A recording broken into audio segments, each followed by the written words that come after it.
Hey everyone, some important news has come in and we thought that you would want to hear about it. So let's join our friends at Newsround to tell us more.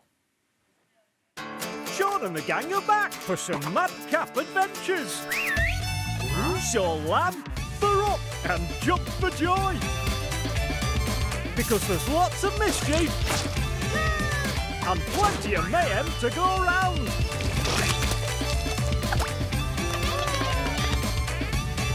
Don't miss all this fun with Sean the Sheep. Tomorrow at 3:45 on CBBC and iPlayer.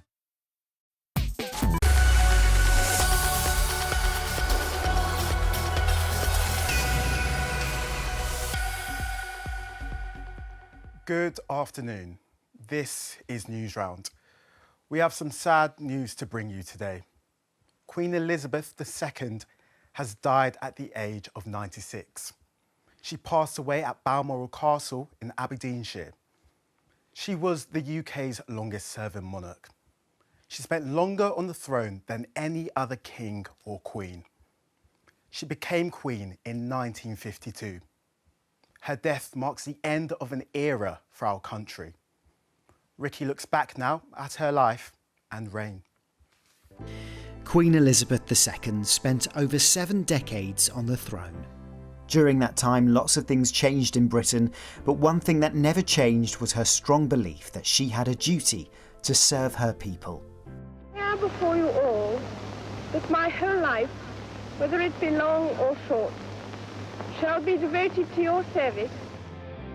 Her grandchildren, Prince William and Prince Harry, were among the many people who were impressed by her dedication to her job. Constantly able to go into a room and bring the room to life.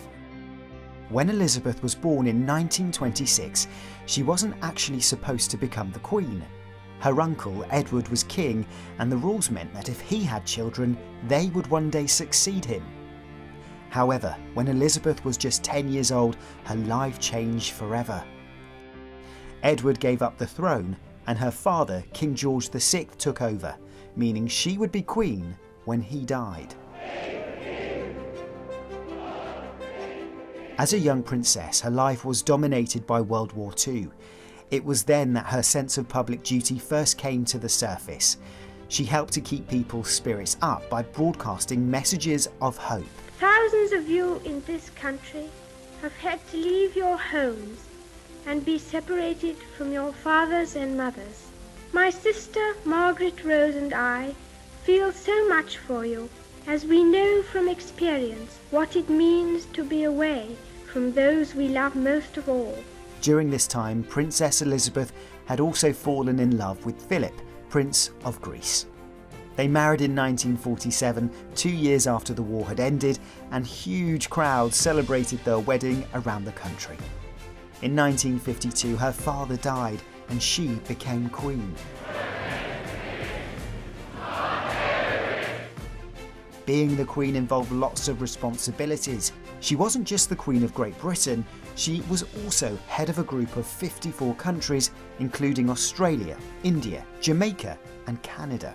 This group of countries is called the Commonwealth, and visiting them was a big part of her role.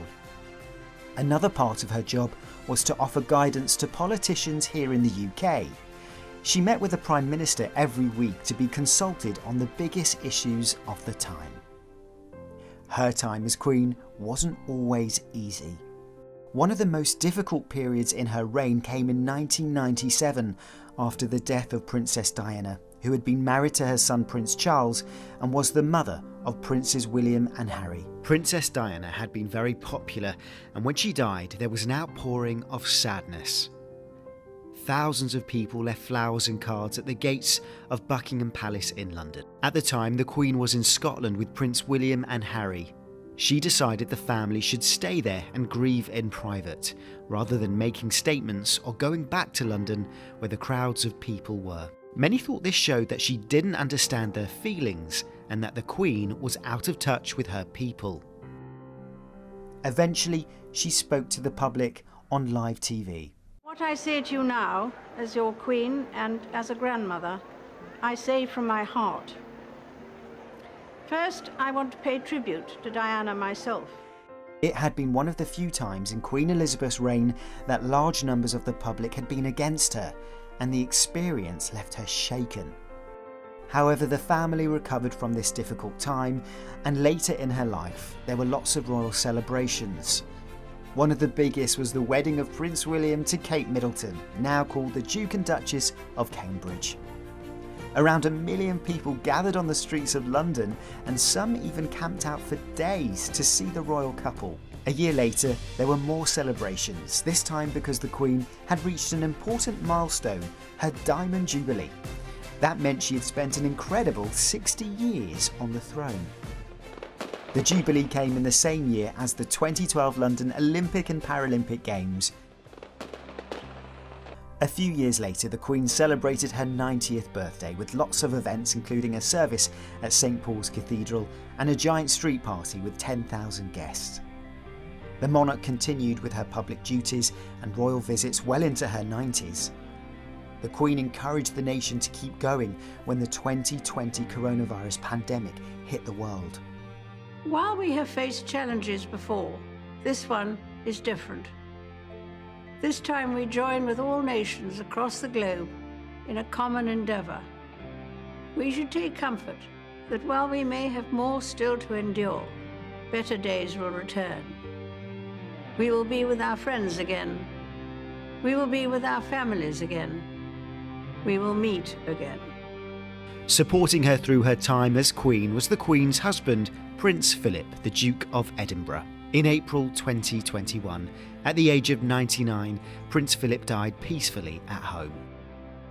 The Duke of Edinburgh had been at the Queen's side since they married in 1947, and she often talked about how much she relied on his support. Following Prince Philip's death, the nation got one final chance to thank the Queen during the Platinum Jubilee celebrations in June this year.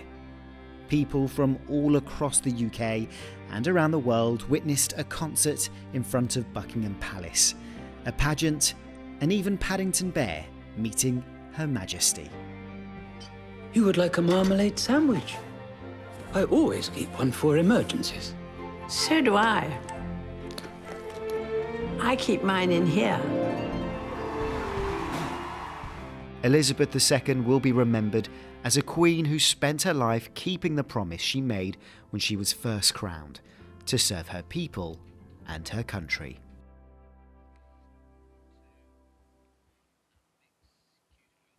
Queen Elizabeth II, who died today. We'll have more information on the Newsround website, and the Newsround Bulletin will be back tomorrow.